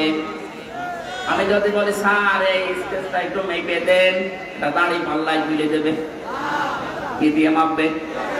ফিতা দিয়ে। বলেন বলেন। যদি এখন বলি যে 1 কেজি চাল মেপে দেন, ওটা ফিতা দিয়ে মাপবে, কি দিয়ে? বলেন। এই যে এখানে পানি আছে, এই পানি যদি ওনারে মাপতে দেয়, উনি ফিতা দিয়ে মাপবে। এটার জন্য লিটার আছে, সিসি আছে। কথা বলেন না কেন? দুনিয়ায় যত জিনিস দেখবেন, প্রতিটি জিনিস পরিমাপ করার জন্য আলাদা আলাদা যন্ত্র আছে। আপনি যে এতক্ষণ বলছেন যে কিয়ামতে আল্লাহ মাপবে, আমল কি মাপবে? আমল মানে বলেন, কাজ মাপতে হয় দাড়ি পাল্লা দিয়ে, যে 5 কেজি কাজ।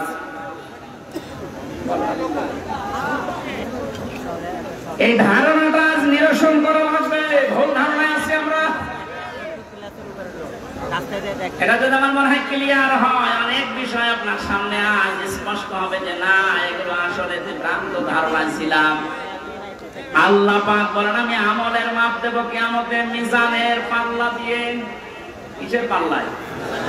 মিজান মানে না, আপনি কোন অভিধানে পাবেন না মিজান মানে দাড়ি পাল্লা, মিজান মানে মানদণ্ড। মিজান মানে কি? আমাদের হাইকোর্টের সামনে দেখবেন একটা দাড়ি পাল্লা টাঙানো আছে, ওটার নাম কি? ওটা সরকার টাঙিয়ে রেখেছে দুই দিকে সমান সমান, নাকি একদিকে একটু ঝুলিয়ে আছে? দুই দিকে সমান কেন? সরকার দেশের জনগণকে বোঝাতে চায় এদেশের ইউনিয়ন থেকে শুরু করে জজ কোর্ট, হাইকোর্ট পর্যন্ত যদি কোনো বিচার না পাও, সুপ্রিম কোর্টে আসলে ন্যায় বিচার পাবা। এটা ন্যায় বিচারের প্রতীক। দাড়ি পাল্লা কিসের প্রতীক? আমাদেরকে যেহেতু আল্লাহ মাপবেন, আপনি বলছেন আমল। আমল মানে কাজ। আর এখানে কোনো পাগলেও বিশ্বাস করবে না কাজ মানুষ দাড়ি পাল্লায় তুলে দেয় যে 8 কেজি কাজ। এবার বলে না কেন? কাজ মাপার জন্য আলাদা কোন যন্ত্র আছে? কাজ মাপে মানুষ কি দিয়ে? মানদণ্ডটা কি? সিসি দিয়ে মাপে না, লিটার দিয়ে মাপে না, ফিতা দিয়ে মাপে না, গজ দিয়ে মাপে না, কেজি দিয়ে মাপে না। কাজ মাপতে হলে লাগে গুরুত্ব। কি লাগে? কাজ মাপতে হলে গুরুত্ব লাগে। এই কাজটা গুরুত্বপূর্ণ এবং গুরুত্বহীন। যতগুলো ইবাদত আল্লাহ দিয়েছেন, 550-র উপরে ইবাদত আমি পেয়েছি। প্রতিটি ইবাদতের ভেতরে কিছু গুরুত্বপূর্ণ জিনিস আছে, আর কিছু ইবাদতে গুরুত্বহীন জিনিস আছে। এটা আজকের প্যান্ডেলটা, এটা গুরুত্বপূর্ণ বিষয় হচ্ছে খুঁটি আর সামিয়ানা। কথা বলছেন এখন? এখানে গুরুত্বহীন অনেক জিনিস আছে। এই যে এটা, এই টেবিল, এই লাইট, এই যে ফুল চলছে, এই ক্যামেরা এগুলো না হলে কেউ স্টেজ বলবে না, বলবে না? কিন্তু খটিয়ার সামিয়ানা না থাকলে স্টেজ বলবে। তাহলে এখানে দুইটা গুরুত্বপূর্ণ জিনিস পেয়েছি, আর গুরুত্বহীন জিনিস আরো 7-8টা পেয়েছি। কথা বলেন ঠিক কিনা?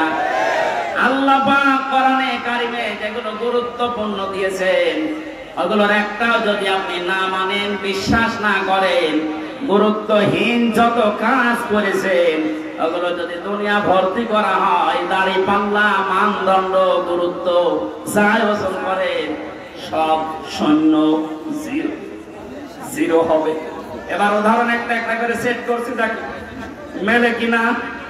আমরা যারা নামাজ পড়ে আসলাম এশার, নামাজের ভেতরে বাইরে মিলে ফরজ ছিল কয়টা? আরো জোরে। 13টা ফরজের 12টা ফরজ অধ্যাপক শহীদুল ইসলাম আদায় করেছে, একটা আদায় করেনি। ওনার নামাজের সওয়াব হবে 12টা।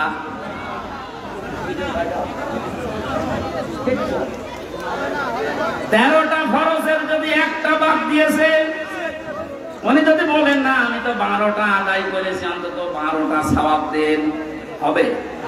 কি হবে? জিরো, শূন্য, কিচ্ছু হবে না। এটা যেমন মেনে নিলেন যে হ্যাঁ এটা ঠিক আছে, আপনার বাস্তবতার সাথে কিন্তু এটা মিলছে না। আমি 12টা আদায় করলাম, একটা করি নাই, আমার 12টা সওয়াব দেন। আপনি এখানে জোর করতে পারবেন আল্লাহর সাথে? বলেন। কারণ গুরুত্বপূর্ণ জিনিস, খুঁটি না থাকলেও এটা স্টেজ না, সামিয়ানা না থাকলেও স্টেজ না। হ্যাঁ, ওয়াজিব আছে, যেটা যদি কেউ ভুল করে একটা দুইটা তাহলে তারা জরিমানা দেওয়া লাগে, সহসেজদা দেওয়া লাগে, এটা দিলে আবার পূর্ণ হয়ে যায়। কিন্তু যেটা খুঁটি আর সামিয়ানা, এটা যদি আপনার জীবনে না থাকে কেউ এটাকে স্টেজ বলবে না। কিন্তু চার কাপ না থাকলে স্টেজ বলবে না, এটা না থাকলে স্টেজ বলবে না। এক কথা বলছেন? এখান থেকে আপনি মাপেন জীবনে গুরুত্বপূর্ণ কাজ আল্লাহ এই কোরআনে দিয়েছেন 500। একটা নামাজ, একটা রোজা, একটা হজ, একটা যাকাত, এভাবে 500টা আপনি একটা একটা করে কোরআন থেকে বের করেন, এর ভেতরে দেখবেন একটা আছে এই পৃথিবীতে আল্লাহর দ্বীন কায়েম করা লাগবে।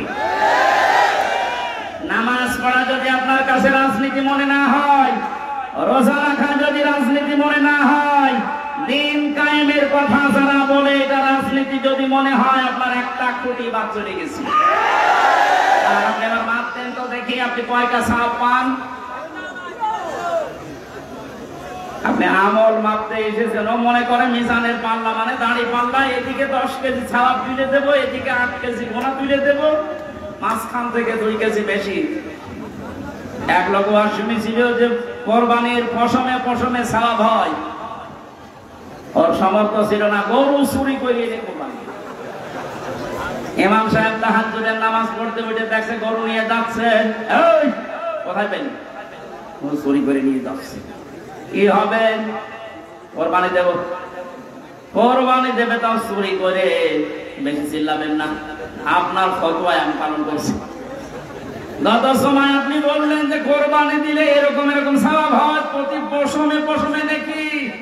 আমার তো উপায় নেই, সামর্থ্য নেই, করবো কি?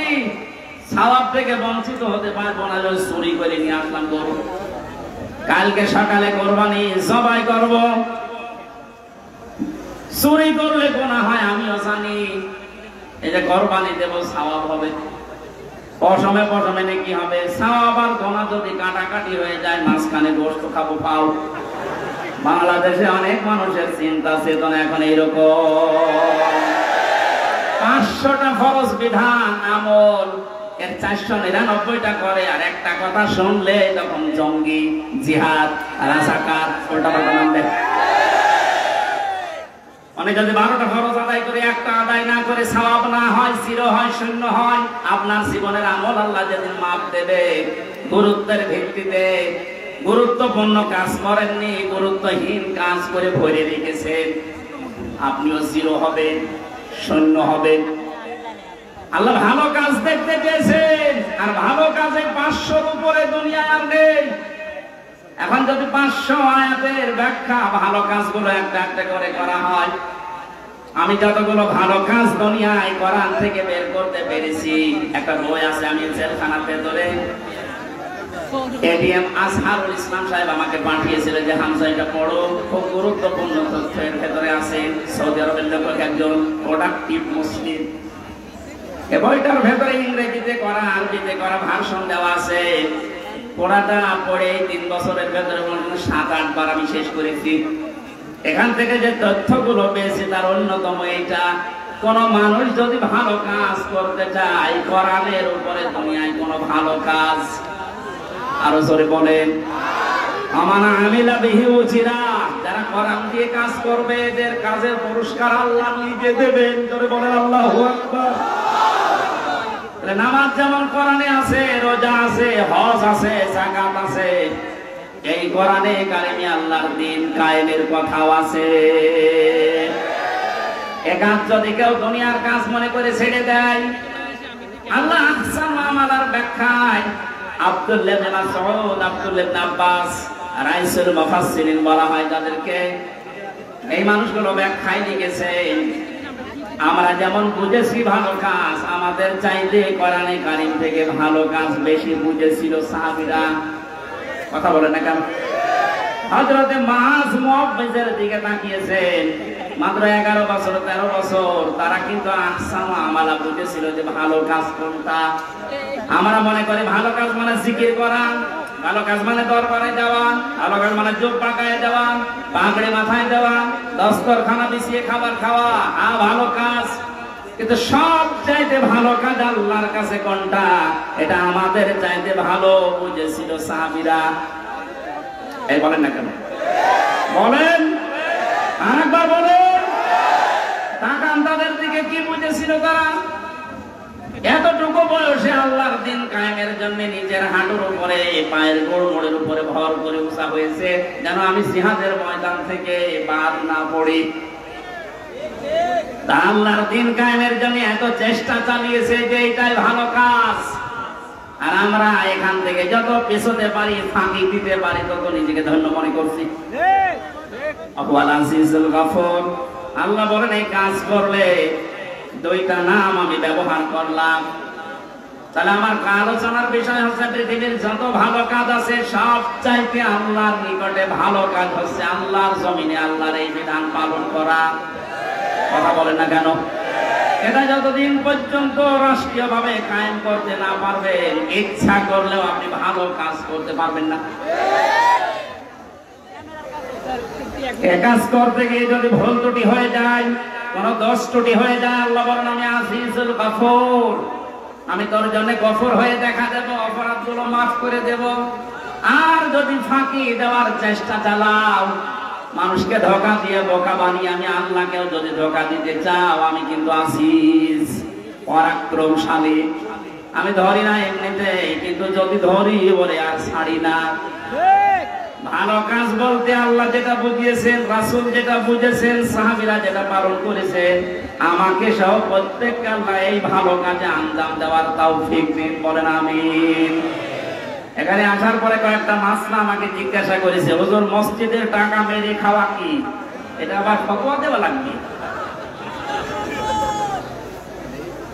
2 নম্বর এলাকায় শুনলাম 30 বছরের আগে ছেলেদেরকে পিতারা বিয়ে দিতে চান না। 30 বছরের আগে যদি ও কোনো গুনার কাজে জড়িয়ে পড়ে, ও জেনা করলে, ব্যভিচার করলে, ওটা শুধু একা পাবে না, ফিলাক্সি রোড হয়ে বাবা মায়ের আমল নামায় আনে। এ মনে হয় ধরা খেয়ে সম্মানিত ভাইরা, এটা করবেন না। রিস্কের দায়িত্ব আপনার হাতেও নেই, আপনার বোর হাতেও নেই, এই দায়িত্ব কার? আর গাড়ে জোয়াল তুলে দেন, দেখবেন রিস্কের ব্যবস্থা এমনি অটোমেটিক আমরা করবো ইনশাআল্লাহ। এই ভরসা আল্লাহর উপর আমাদের আছে না? এরকম গুনার কাজে জড়াবেন না। বিয়েকে সহজ করে দেন, জেনাকে কঠিন করেন। এই কথা বলছে না কেন? আল্লাহ আমাদেরকে, আমি প্রচন্ড গরমে ভেতরে ঘেমে সব চলছে, আমার গলাও ব্যথা করছে, আর ঘন্টা পার হয়ে গেছে, আমি আর কথা বলতে চাচ্ছি না। আগামীতে কোন জায়গায় আসলে একটু আগে তুলে দেবেন, আর শীতের সময় মাহফিল নেবেন, গরমের সময় আর নিয়েন না। আল্লাহুম্মা আমিন। লা ইলাহা ইল্লা আনতা সুবহানাকা ইন্নী কুনতু মিনাজ জালিমিন। ও মাবুদ, আমার প্রাণ প্রিয় জেলা কুষ্টিয়া ভেড়ামারা থানার অন্তর্গত ষোলদাগ হাটপাড়া যুব সমাজের উদ্যোগে কোরআন কারীমের এই অনুষ্ঠানে হাজার হাজার মানুষ আমরা হাজির হয়েছি কোরআন শোনার জন্য। এত ব্যস্ত যারা এই মানুষগুলোকে কোরআনের হেদায়েত দিয়ে দাও। যত যুবকেরা